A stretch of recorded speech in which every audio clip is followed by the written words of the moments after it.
तो इंटरनेट की शुरुआत कैसे हुई और इंटरनेट का असली मालिक कौन है? तो दोस्तों इस वीडियो में आपको इन सवालों के जवाब मिलने वाले हैं। तो नमस्कार दोस्तों, स्वागत है आपका मेरे इस चैनल में। 1960-70 के दशक में कोल्ड वॉर एक लेवल पर था। एशिया और अमेरिका के सर पर परमाणु हमले की तलवार लटक रही थी। अगर परमाणु बम का हमला होता है तो इन हालात में निकलने वाले विकिरणों के कारण संदेश का आदान प्रदान ही खत्म हो जाएगा और आप किसी को भी सीक्रेट संदेश देश के अंदर नहीं भेज पाओगे। इस खतरे को अमेरिका ने पहले ही समझ लिया था, इसलिए अमेरिका ने एक ऐसी वर्क प्रणाली बनाने की सोची जो कि अंडरग्राउंड के जरिए एक कंप्यूटर को दूसरे कंप्यूटर से जोड़ती हो और अमेरिका के राष्ट्रपति किसी भी जगह हों और उनके कमांड को लिया जा सके।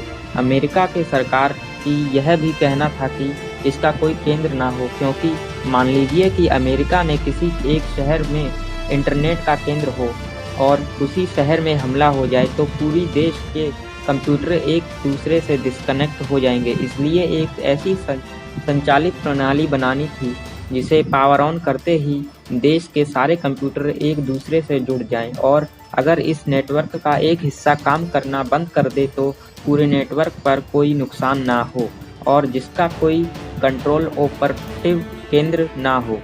आखिरकार ऐसे नेटवर्क को बनाने के लिए डेटाकोम के ARPA था, अर्थात एडवांस रिसर्च प्रोजेक्ट एजेंसी को नियुक्त किया।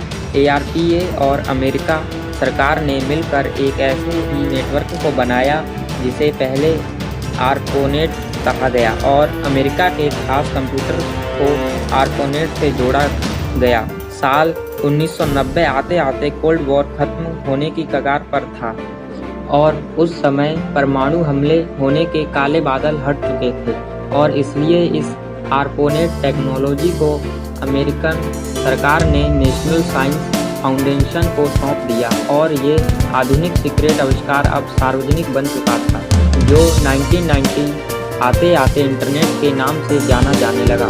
अब तक इंटरनेट में डोमेन या वेबसाइट नाम की कोई चीज़ नहीं थी, क्योंकि 1990 तक एक कंप्यूटर को दूसरे कंप्यूटर को लेन के द्वारा जोड़ा जाता था और अगर हमें कोई डेटा चाहिए तो वो डेटा कौन से कंप्यूटर में है ये भी पता होना चाहिए। अगर हमें यह पता नहीं है तो हम उसे नहीं पा सकते। लेकिन 1991 में केंग बर्नस नील नाम के वैज्ञानिक ने इस समस्या को हमेशा के लिए सुलझा दिया जब उन्होंने www यानी वर्ल्ड वाइड वेब की खोज की और थोड़े समय में ही www इंटरनेशनल नेट बन गया और सारे डोमेन इसी नाम से रजिस्टर होने लगे। भैया इंटरनेट का असली मालिक कौन है? तो दोस्तों इंटरनेट का मालिक कोई नहीं है, क्योंकि इंटरनेट का आविष्कार अमेरिका के पब्लिक सेक्टर में हुआ है।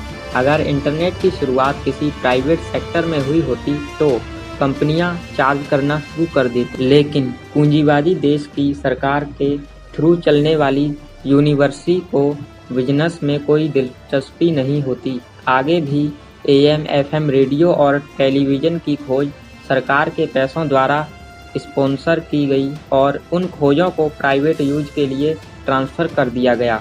ठीक उसी प्रकार अमेरिका ने इंटरनेट की खोज को भी पब्लिक यूज के लिए दे दिया और इस तरह इंटरनेट के मायाजाल पर किसी का भी हक ना रहा और वो पब्लिक यूज के लिए उपयोग किया जाने लगा।